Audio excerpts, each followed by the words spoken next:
We spent a little bit of time in the last few weeks speaking about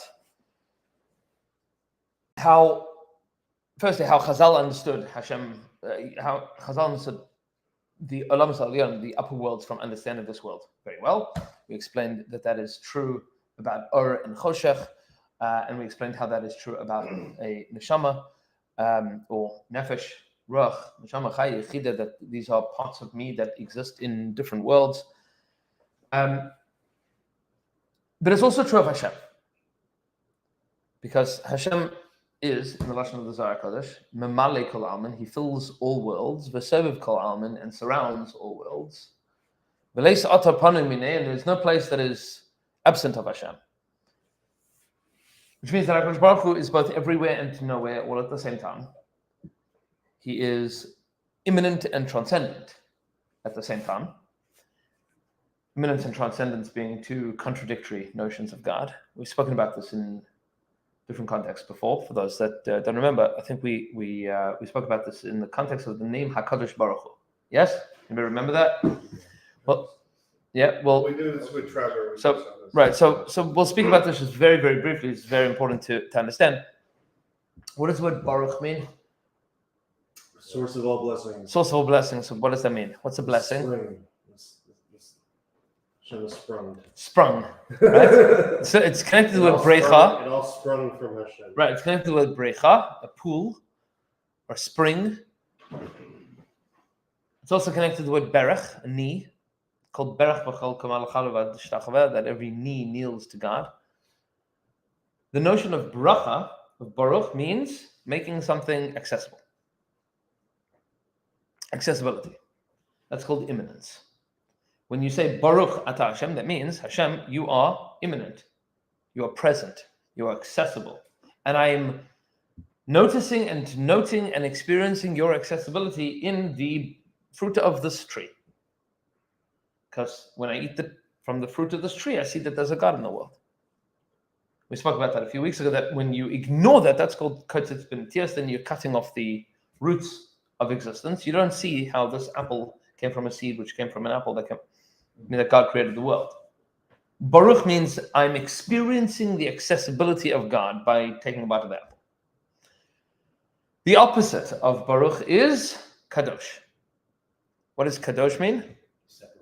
Separated and elevated. Parushim Muvdal, the Ramban writes. Parushim Muvdal, Hashem is separated and elevated. The best translation is transcendent. Wherever you find the notion of Kedusha, you find a higher level of Isur, prohibition.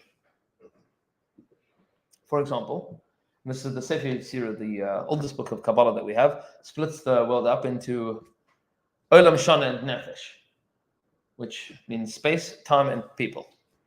That's all of life, all of human history, is space, time, and people. So you can have, for example, we're speaking about a few minutes earlier, Nazir. Nazir is called a Kadosh. They have a higher level of Kedusha because they have accepted upon themselves more Isurim. A Kohen Gadol, for example, is the most Kadosh, or a Nazir Kohen Gadol will be even more, because they have accepted upon themselves more and more Isurim. There are more Isurim, so they are holding themselves back from more things, meaning they are separated, elevated, non-mundane usage. And that's true in people. For example, there is a high level of Kedusha from non-Jews to Jews. It's not because we are created in the image of God and non-Jews are not. Both Jews and non-Jews are created in the image of God. It's Mefurish Mishnah in Pirkei Avos. The Mishnah in Pirkei Avos tells us explicitly that Chaviv Adam Shenivra B'Tzelem, mankind is beloved because they are created in the image of God.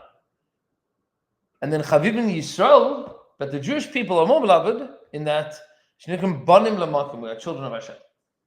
And we have a high level of Kedusha because we have a unique relationship with Hashem. We have more Isurim, more prohibitions. How many prohibitions does a non-Jew have? 7. 6. Because the 7th is a mitzvah essay. It's a positive commandment. The Sheva mitzvahs b'nei Noach. The Sheva mitzvahs b'nei Noach. One of them One of them is a positive obligation. There's 30 don't have laws. No, 7. There's 30. Of those you can expand it into more things. It's a lot more than 30. Right, but seven isurim of bnei noach, and one mitzvah, dinim is a mitzvah, to establish a just society. But Jews have how many negative mitzvahs? 258. Other way. Well, 248 is positive mitzvahs, 365. Oh, it's so close. Yeah. 365 negative mitzvahs. Communion Yemei Shana. One for each day. Yeah. Right. Just remember that. One isur for each day in the solar calendar, and there's a lot to say about that. Right. Yeah, I got it now. Good. Did you say that, Led? That's right.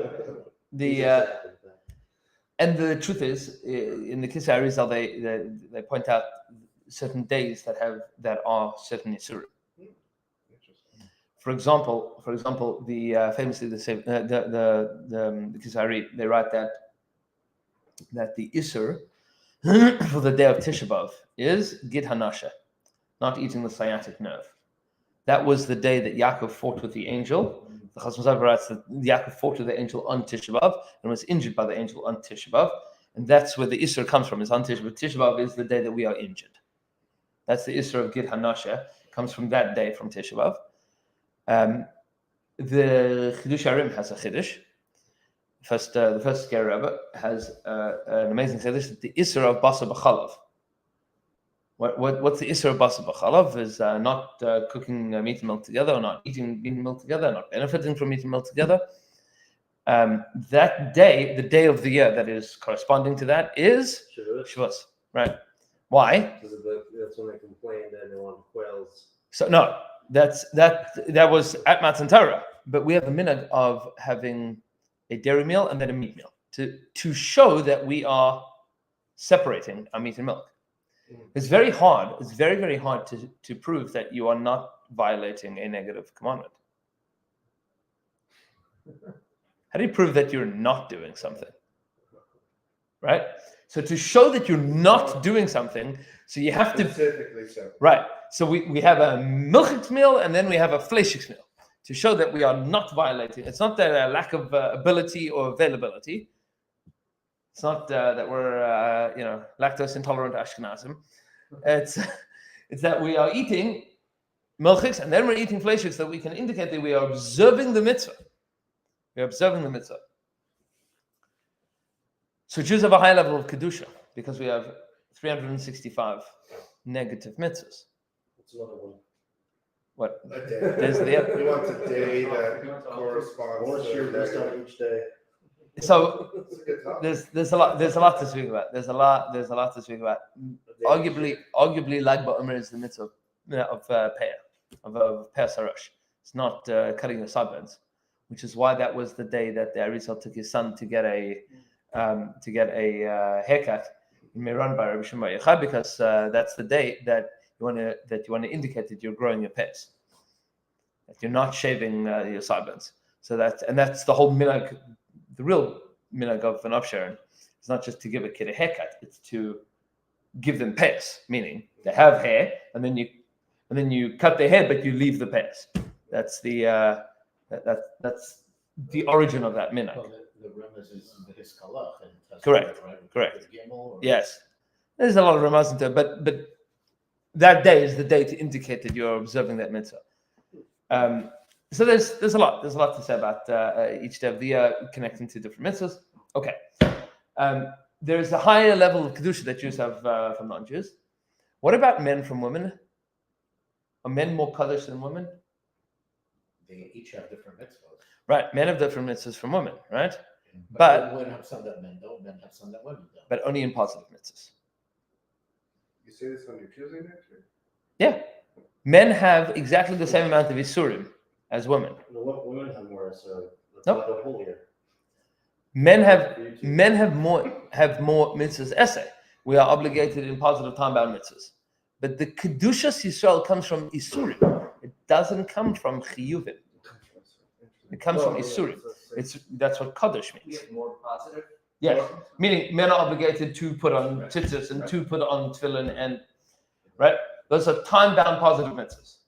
It's a subset within the world of positive mitzvahs that men are obligated and women are exempt from. But the Kedushas Yisrael comes from the Isuri. Yes. In fact, by the way, that was a famous/infamous smicha question that Rosh Hashanah liked to ask people. There's for the smicha entrance exam or exit exam to get smicha.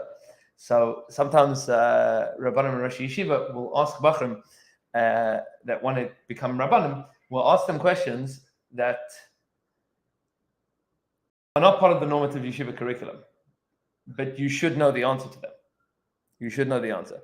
So Rosh Hashanah for a number of years liked to ask people, can a woman become a Nazir? And then people would start freaking out. I don't remember the last time I looked at Maseches Nazir, and there's one of the Mishnayos, or Gemaras, where's it say? And then people would get flabbergasted, and then Rosh Hashanah would say, it's a pasuk. Ish or isha ki tidar neder Nazir. A man or a woman can become a Nazir. It's a explicit pasuk in the Torah. So the Rosh Hashanah told us once that Rav Soloveitchik, there was one somebody that wanted to get smicha, and Rav Soloveitchik felt that he would not be an appropriate person to give smicha to. He had learned, like he knew stuff, but like he didn't want him becoming a rabbi. He didn't think that would be good for him or good for the Jewish people for this person to become a rabbi. So when he came for the like one of the smicha exams to speak to Rabbi Soloveitchik said to him, "Tell me, in the Shema, what does the word Yoreh and Malkosh mean?" Right? Yoreh or Malkosh. That's after the Ganach. What does Yoreh and Malkosh mean? Say, huh? So Yoreh and Malkosh is the light rains and the heavy rains. Nobody knows because nobody ever reads the translation of Shema. But Rav Soloveitchik looked at this guy and said, "What, you want to be a rabbi? You can't even translate the Shema. Get out." He needed a good reason to not give him smicha because he knew that it wouldn't be good for him. Couldn't say that he didn't learn the material. Just, okay, you got to learn. You got to know how to translate the Shema. You don't know the translation of the Shema. So sometimes there's the shtick that happens. For larger communal concerns. To prepare you for our crazy questions, that's why. Right. But then Sure, rabbis questions. should know every word what it means, and they should say it with meaning. Exactly. That's the mitzvah, right? That's the mitzvah. That's right, You have Rav to look at the translation. Oh. I mean, you at least have to look at the translation once, right? That's at least once you have to look at the translation. Fine. So there's a high level of kedusha. That's the world of kedusha that a Nazir can have, that a Kohen Gadol has, that a Kohen has. These are high levels of kedusha. Kohen Gadol doesn't choose to be a Kohen Gadol. He's appointed. Right, so he's kind of forced into accepting. Not necessarily. That's he can quit if it's machlokas. What happens to his status of Kohen Gadol if he quits? Is there such a thing as a retiree Kohen Gadol? There's a lot to speak about. So Gemara's in Newman, Gemara's in Sota. Did it ever happen? Yes. What do you mean, a leader Tie of the the rope to Jewish? him on A leader of the Jewish people. That's another question. So that, by the way, that's another question. That's another question. Did they actually tie a rope to him on Yom Kippur? Because maybe that's him being married begodim. How can you add something to the Kohen Gadol's clothing? That's another question. There's a lot to speak about there. But was it possible that a Kohen Gadol retired? Yes. It was also possible that a Kohen Gadol became tamei, and then they had to put another Kohen Gadol in his place. This is Gemara in Yuma that what are you supposed to do if the Kohen Gadol becomes not a Kohen Gadol? I mean, he becomes tamei.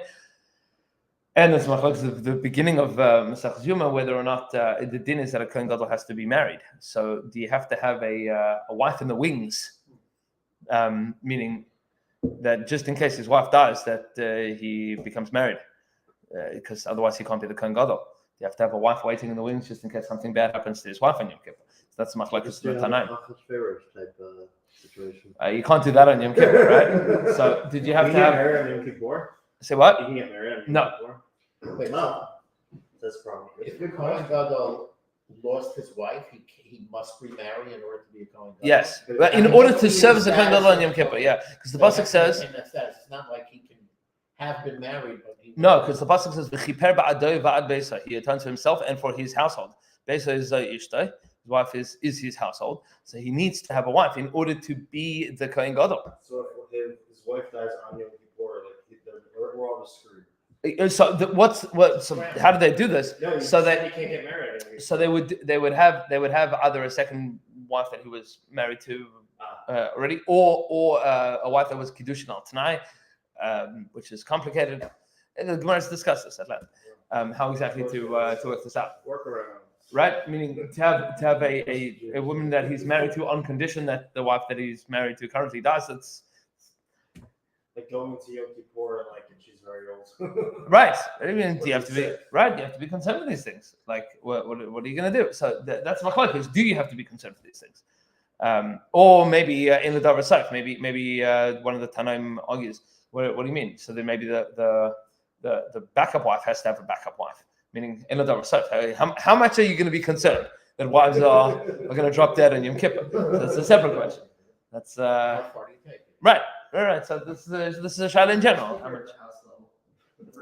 Right? Like, yeah, by the way, that's Seems safe at that point. so but the designated person that right? Well, whatever it is. Designated survivor, something like that. Right. It's yeah. So that's the word of kedusha. So the word of baruch means accessible, and the word of kadosh means All right, this is what we're talking about. means elevated, transcendent. Hashem is referred to as Hakadosh Baruch Hu, which means Hashem is both immanent and transcendent. And male. Well, no. Who is a the Vilna Gaon points out in Chumash, pasuk actually belongs to the parsha ki hu zeh, that the word who is third person. It's what's called lashon nistar. It is referring to something that is not present. Right? Meaning I, you, he means someone that's not here. That's called lashon nistar. It's somewhere else. That's also interesting because we learned that in the context of Baruch Hashem, Right. where Baruch Hashem it actually fits with this. The second We're person. saying now, yeah, and we're saying now that that's the the closeness, so you have it direct versus after that where you're talking third Right. party, which isn't close. Correct. Because once you say the name Yud Kei Vav Kei, you can't say Atah anymore. Right. So we say Baruch Atah Hashem, Elokeinu melech haolam, Asher Kiddishanu. What does Kiddishanu mean? He sanctified us. If it was talking to you, it would be Asher Kiddashtanu, that you have sanctified us. Right? You have made us transcendent. But once we say Hashem's When name, we say Kiddush Tana b'mitzvah secha, that's in Musaf of correct. Rosh Yes. The Kiddashtanu Mitzvosecha, the Kereftanu Malkeinu Lavadosecha. Right. So- in there, we right. have a direct- we're- Correct. We are still speaking lashon nochach, meaning second person, as opposed to lashon nistar, third person. Right? Because they were saying Ata berchatanu mikol ha'amim after Asanu b'Ratzi Savana. We're not referring to Hashem as Yud Kei Vav Kei there. V'kidashtanu b'mitzvosecha, and you have elevated us. You have made us transcend through your mitzvahs. V'shimcha agada v'akadosh aleinu karasa, and you have called your holy transcendent name upon us. But once you say Yud Kei Vav Kei, you can't then say you. Because once Yud Kei Vav Kei means that the way the Beis Yaakov Ishbitz explains it is when you bow down in a bracha. So Baruch means bend your knees, right? Baruch. Atah means you. What do you do when you say Atah? You bow down. Yeah. Because in the I-thou relationship, I bows to thou. Once you say Yud Kei Vav Kei, that means that Hashem is Hayah Hoveh V'yeh Adon Hakol. He is, he was, he will be, he is the master of everything. Hashem is omnipotent, beyond time and space, everywhere, everything, at all times. At that point in time, there's no I-thou relationship. There's just you. There's no me. Me is batal, is nullified to you. So to bow then would be inappropriate. So that's why we straighten up when we say the name of Hashem. Because you cannot be bound. When you are faced with infinity, you can't say, yeah, there's infinity and there's me. There isn't. Right. Right. There's no you. Right. Correct. There's no me. Everything is Hashem. That's what Yud Kei Vav Kei means. Everything is Hashem. And at that point in time, I can't say you anymore. I can only say he, because now it's outside of my capacity to understand. Are we even supposed to, like, that's so interesting. Are we even supposed to be in on davening at the time? Like maybe even not move somewhat, like shuffle? So still when you say the name of Hashem, stand still, yeah. stand up, but I mean, Stand straight. Because there's the Lubavitcher Rebbe, when he davened, did not chuckle at all.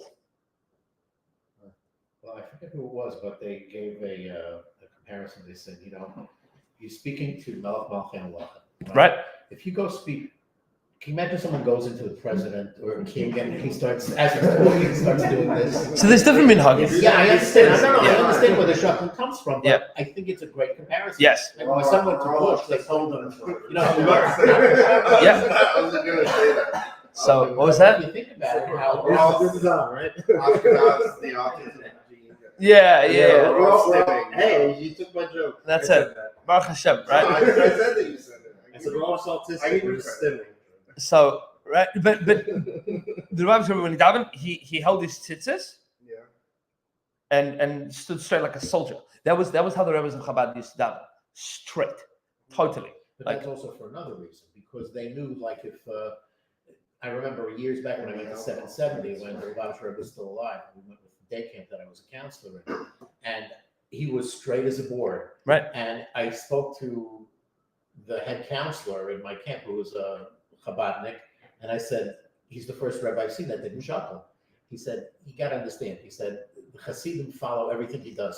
If he scratches his ear, like by Salach Lanu, forget it. They're all going to be scratching. Yeah, So That's he it. does. It's also he true. moves, he does. but it's not. It wasn't just the Lubavitcher Rebbe. I mean, Yeah, it was the meaning of Chabad Rebbe. They said that the Mittler Rebbe, the second Rebbe of Chabad, was the son of the Alter Rebbe of Rishon Zalman of Leag. So his son was Reb Dov Ber. Reb Dov Ber, the Mittler Rebbe, was when he davened, he went so deep into a meditative trance that the Gabba used to pick him up and carry him around the shul in the middle of the Shemona Esrei to show the Hasidim the dvekas of the Rebbe. He had no idea. That's they picked him up and carried him around the shul. That sounds He wasn't there. disrespectful.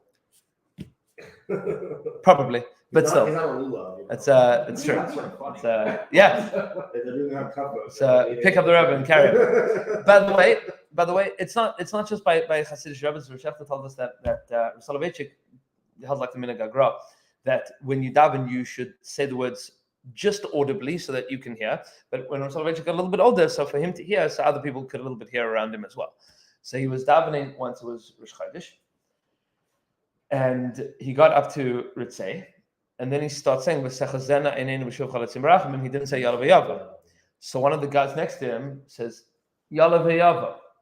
And he keeps going. Another guy, like a little bit louder, is like Yalav V'yava, until like they're basically screaming Yalav V'yava, and then he takes 3 steps back, finishes the Shemona Esrei, and like somebody says to him, Rebbe, we were hearing you daven, you didn't say Yalav V'yava. He says, so why didn't anybody tell me?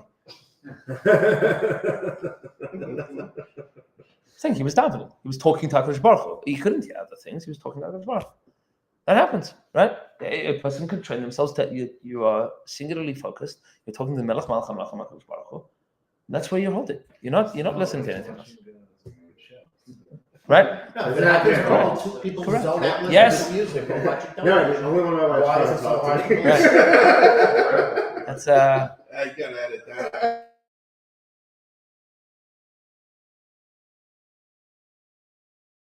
right.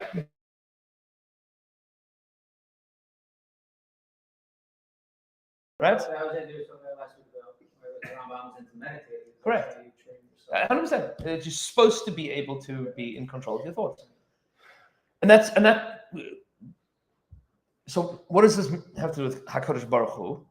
Is that when you say Hakadosh, what you're saying is Hashem is transcendent, Baruch, and He is immanent. But that's a contradiction. Who? It's The whole world is a paradox. it's something that I.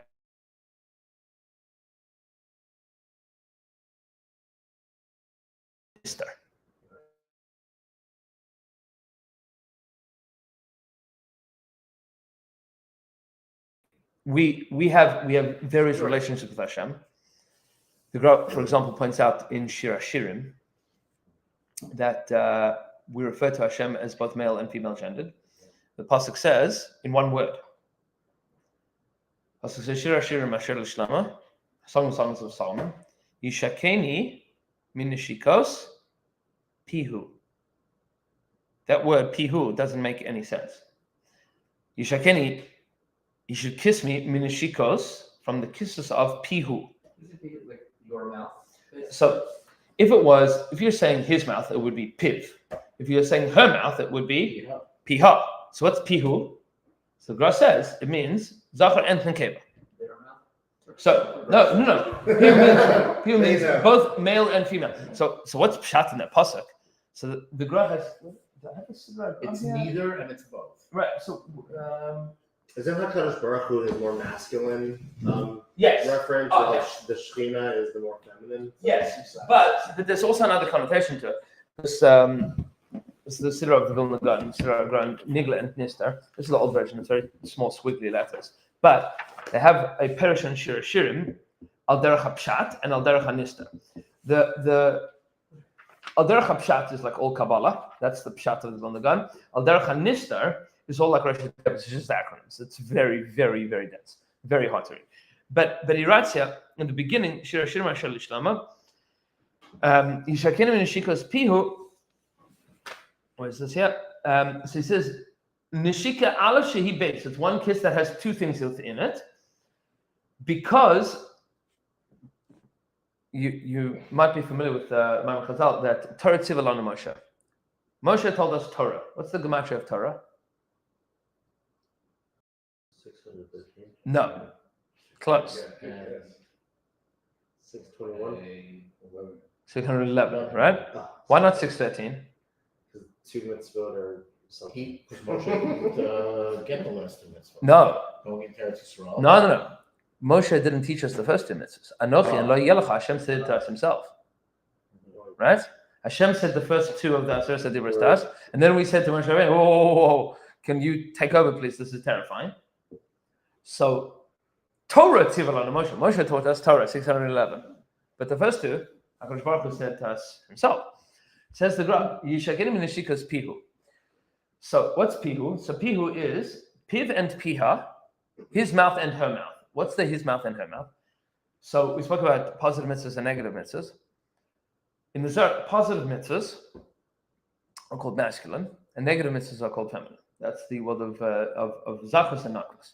Makes sense as a chesed and gvura. That's Chesed and Gvura, well, and Abba and Ima in Partsufim of the Arizal, and Chochma and Bina in the spheres. Chochma is masculine and Bina is feminine. So Yishakenu min nishikos pihu, that Hashem should kiss me. Shlomo HaMelech is davening. He's saying to Hashem, Yishakenu min nishikos pihu, teach me. Yishakenu min nishikos pihu, kiss me, the way that you kiss Klal Yisrael when we got the Torah. Nishikos pihu, the kiss of your mouth, of that masculine feminine relationship. Ki tavim dadech miyayin, because your love is greater miyayin. What's the gematria of yayin? 70, right? Gematria of yayin is 70, from the 70 ways that the Torah is explained.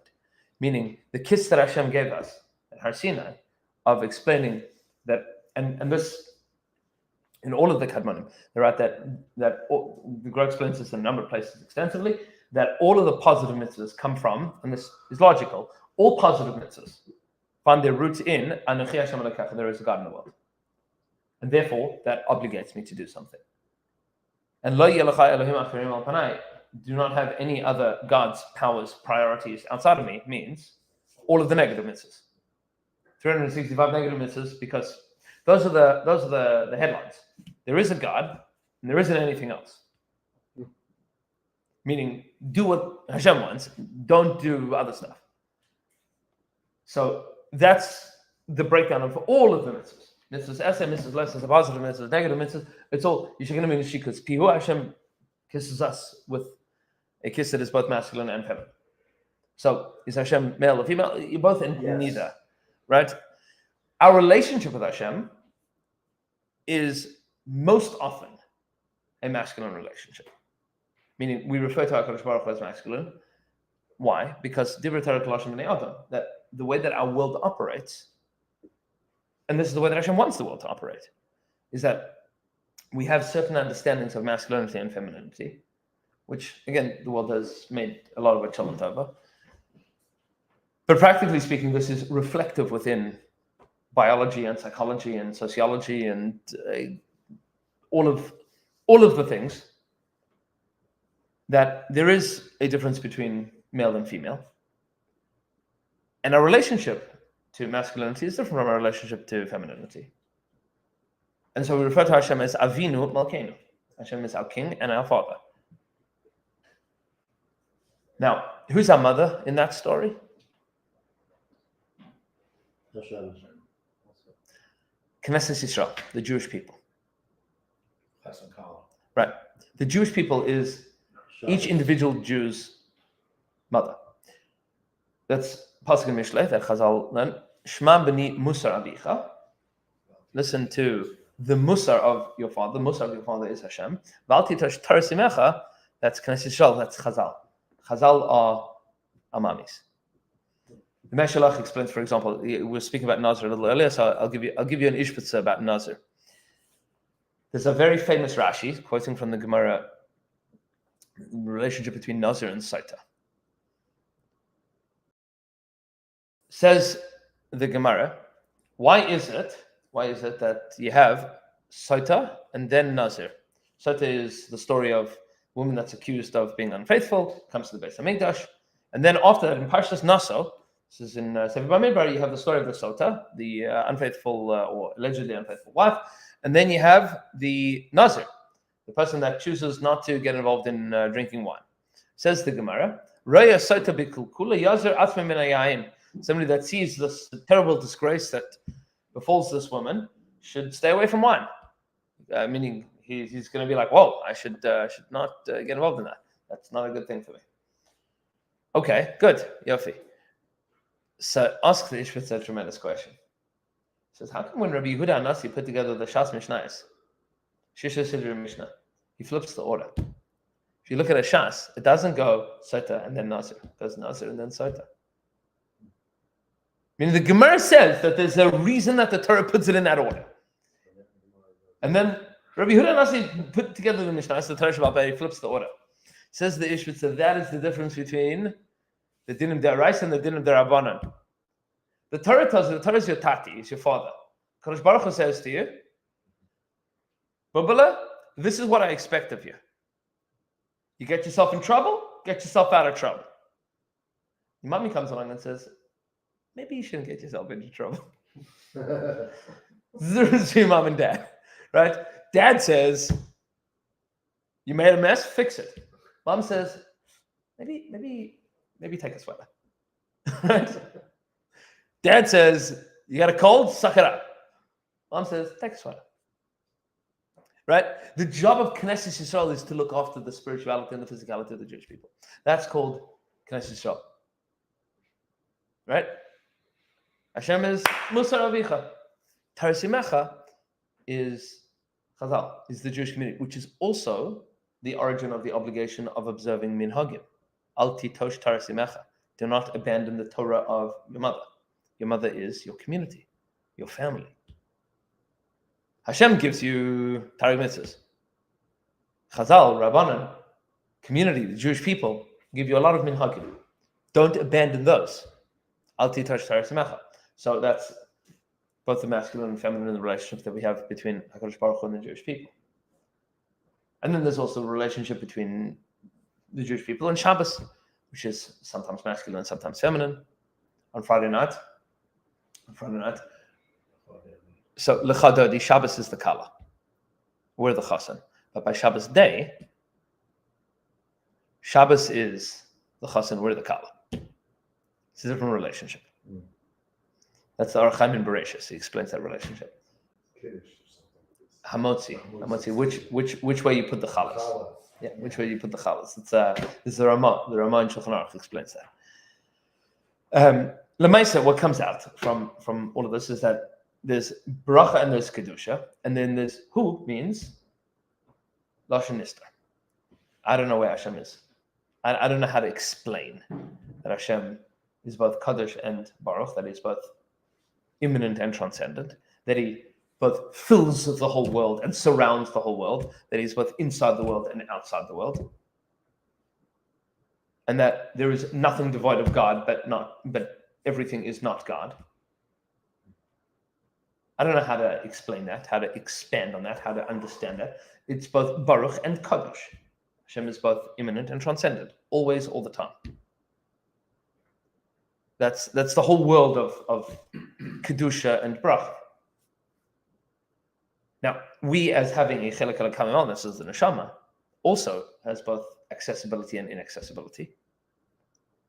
There are parts of ourselves that are parts of our Neshama that are fundamentally accessible and fundamentally inaccessible. Even to us. Even to us. I explained this to a couple of Chavra a little while back, that there's certain parts of a person that are, we explained this a little bit last week, that your Neshama is unadulteratable even to you. The remez to this, Ms. Yagovich points out, is the tefillin. Who has got boys that you bought tefillin bar mitzvahs, right? Bought tefillin for bar mitzvahs. So you want to make sure that the ksav, that the writing is done well, right? The writing is made beautiful, that it's written by a qualified sofer. And you take a look at the parchment before they put it into the tefillin, that it's the highest quality, the letters are clear. Why? How many times do you read your tefillin? Never. Never ever do you read your tefillin. So why do you care that it's the highest quality? Okay, you have to know that it's kosher. Why don't you read your tefillin? Well, once it's closed, you're not going to read it. But So that- it's still an issue of Hiddur Mitzvah also. Correct, but so why do you have it in there if you're never going to look at it? Why do you have it there? So it's like a mitzvah. Meaning there's a part of Torah that relates to you, that you carry with you, that you cannot access. Dugma to this, an example of this in the Beis HaMikdash, is the luchos. It's an incredible thing. Moshe Rabbeinu comes down from Har Sinai the second time around with the luchos, engraved by the finger of God, quite literally. Right? The ksav is michtav Elokim, the writing of Almighty, all-powerful, transcendent God. That's what's written in there. How often did they take out the luchos to take a look at them? Never. Put it in the Aron, put it in the Kodesh HaKodashim. It's there. Can't touch it. Because the moment that you take it out, it's now subject to destruction, to impurity. You don't take it out. It stays there. And the moment that you take it out, it loses its sanctity. It loses its specialness. This is the profound relationship within the world of intimacy. Why intimacy has to be tsanua, has to be as modest as possible. Because the moment that it's not modest, it's not intimacy. It's promiscuity. Right? That's the switch between intimacy to promiscuity is how public it is. If it's just between husband and wife, that's called intimate. And if it's in public, that's called promiscuous. It's not intimate, which means it loses what it's supposed to do. And that's true within every individual. That's called an neshama. It's true within every relationship. And it's true in your tefillin. And it's true in the Beis HaMikdash. That there are parts that are inaccessible. This is also why you might be familiar with Maimar Chazal, that Tchias HaMesim, that every person is going to come back to life. Where's HaKadosh Baruch Hu going to build us back to life from? There's a bone called the luz, right? Where's the luz? Back of your neck. What's at the back of your neck? It's inaccessible to you. You can never see it.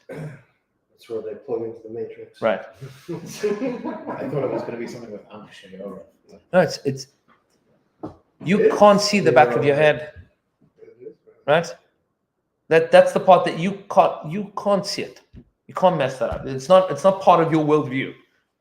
You can't see the thing behind you. So that part of yourself that is inaccessible to you, that not even you can mess up. This is the Beis Hamikdash is called Luz. V'ulam Luz Shem Ha'ir LaRishona. Yerushalayim is called Luz, and the Luz of Yerushalayim is what Chazal says the Kosel Ma'aravi. That there's a part the Shechina doesn't depart from the Kosel. That there's a part of the Beis Hamikdash that from there the Shechina will always be present, and you can rebuild. Are you aware though of that inaccessible? Like you might be aware that it exists, like we're talking about it now, but you're not aware of what it is. Yeah, so there's a part of yourself that is fundamentally inaccessible, that is only understandable through its unknowingness. In a very deep sense, I'll give this Machshava. Rabbi Eric Kaplan writes about this in a few places, and it comes from much earlier sources. But if you want to take a look, because he gives all the Maramakomis there, that what existed before the world? God. What else existed? Insof. Infinite godliness. What else? Nothing. Or Insof. Right? What did it look like? It didn't. It didn't, right? So you imagine what it looked like is like black, right? But that black is also a thing, It's radiation. right? What was there? There was both nothing and Hashem, right? Which is why HaKadosh Baruch Hu is referred to both as Yesh and Ayin, as there is and there isn't, presence and absence, Kedusha and Bracha. So the Jewish people complained after coming out of Yitzhak Mitzrayim, right? They came out of Mitzrayim, and they asked the question, Hayesh Hashem b'kirbenu im ayin. Is Hashem with us, im ayin, or not? But no, or is Hashem Nothing. is the ayin here as well? Can we experience the Hashem as ayin? Now, what's interesting is when you think about the presence of nothing, what you're thinking about is the presence of Hashem. And when we refer to ourselves in the deeper sense, we talk about ani. Ani is the same letters as ayin. Aleph Yud Nun, Aleph Nun Yud. Ayin and ani. The deepest part of ourself is fundamentally unknowable. But in its unknowableness, it is knowable. Meaning, when you know that there's something within you that is impossible to know, that is deeper than deep, that is more profound than profound, that is more infinite than infinity. So that part of you, so you know it, that's chelek kavimal, that's far distant beyond. You know that it's present, but you don't know what it is. Like the tefillin example, Correct. we know what's in there. Correct. But it's inaccessible, but Yes. we know what's in there. Yes. Yes, we have no idea what it is. The more that a person gets to know themselves, the more that we get closer to that. The same way, the more that we know Hashem, the more we get closer to that. But Hashem is fundamentally unknowable, and that part of Hashem inside of us is that part of ourselves that you can grow infinitely closer to and never know. It's limits tending to infinity, right? You can never get there because it is infinite. You can just keep going. That's Or Ein Sof, right? Hashem is infinite light. There's infinity beyond infinity. So Hashem is everywhere. But there are different aspects of Hashem. And this is where things get a little bit complicated. Because there are different aspects of Hashem, and we see Hashem as different things. Sometimes as Avinu, and sometimes as Malkeinu. We experience our relationship with Hashem in different ways, and we're supposed to. We're supposed to experience Hashem in different ways. This piece in the Maharal that we've been trying to get to, and we'll eventually get to it. This piece in the Maharal is, I'll share with you the introduction to it, because he quotes a Gemara in Maseches Brachos on the pasuk, which is the source for the spheres, Chesed, Gvur, Tiferes, Netzach, Hod, Yesod, Malchus. These different aspects of Hashem and different aspects of Hashem's interactive personality and different aspects of our own interactive personality and our own midos. The pasuk that we learn that from. Where do we learn this verse from? The thing we said before taking Torah out. So Hashem. L'cha Hashem hagdula v'gvura v'atiferes v'netzach v'ahod kichol v'shamayim u'v'aretz. So that pasuk L'cha Hashem hagdula, Hashem, to you is greatness and gvura and strength, tiferes and splendor. Right? I think it's an article word.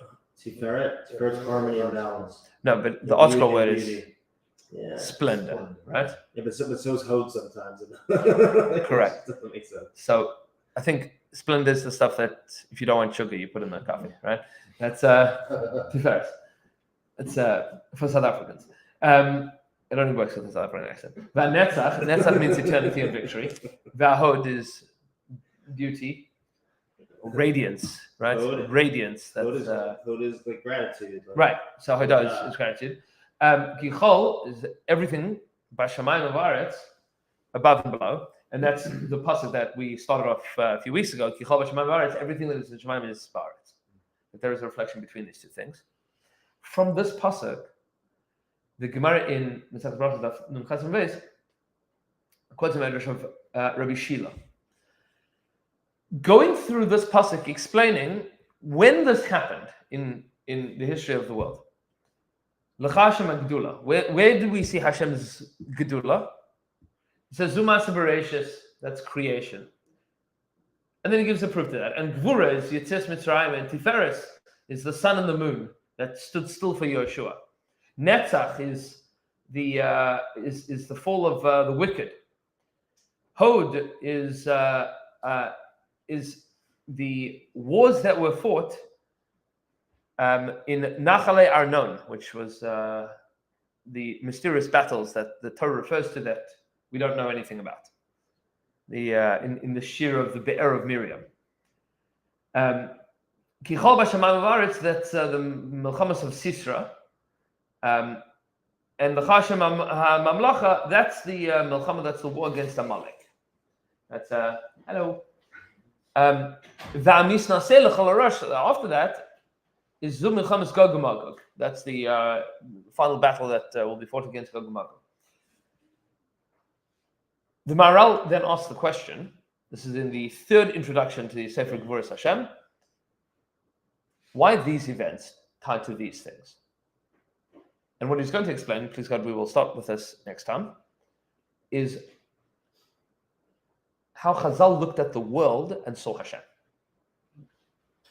Meaning, these attributes that Hashem has are specific things that you can see and experience in nature and in Jewish history. Meaning you can see Hashem acting in a pristine manner in accordance with some of these midos. At different points in time, you can see it clearly. And he writes that Yetzias Mitzrayim is Gevura, is the epitome of Gevura, of Hashem's power. He says, and therefore I'm calling my Sefer on Yetzias Mitzrayim and Pesach Gevuras Hashem. And then he has a Sefer called Tiferes Yisrael. And then he has a Sefer called Netzach Yisrael. He has Gevura, Tiferes and Netzach. And he says, and I'm also planning on writing a Sefer on the Midah Chesed, which is about Shabbos, and on Hod Yesod and Malchus, and we don't have those far. We were not zecher to get those far. He only refers to one of them. In all of the rest of his writings, it seems that he began writing, I think, the Sefer HaHod, but we don't have it. We're not zecher to. Okay, no. Kadosh Baruch Hu did not give the Ramchal the years or the time to be able to do this. There's certain svarim that we know should have existed and didn't exist. For example, the Rambam's Perish on the Torah. The Rambam writes that Rambam had 2 more books in the hopper that he really wanted to get out there. He wanted to write a Perish on the Torah, and the Rambam wanted to write a book of sources to the Mishnah Torah, just writing up where the sources for all those halachas in the Mishnah Torah, because he wrote the Mishnah Torah without attributing. Didn't say where any of it came from. Which I suppose, in retrospect, is a good thing, because hundreds of thousands of Jews have made the parnasa of figuring out where the Rambam got his sources from. But Chaval al Davdin, I mean that we weren't Zocha to get those far. But Lamaisa, understanding where Hashem is in the world, meaning the relation between HaKadosh Baruch Hu and all of these midos of Hashem, where do we see it? How do we see it? That is essential for us to understand, and that's to be continued. We were talking before about the qualities of the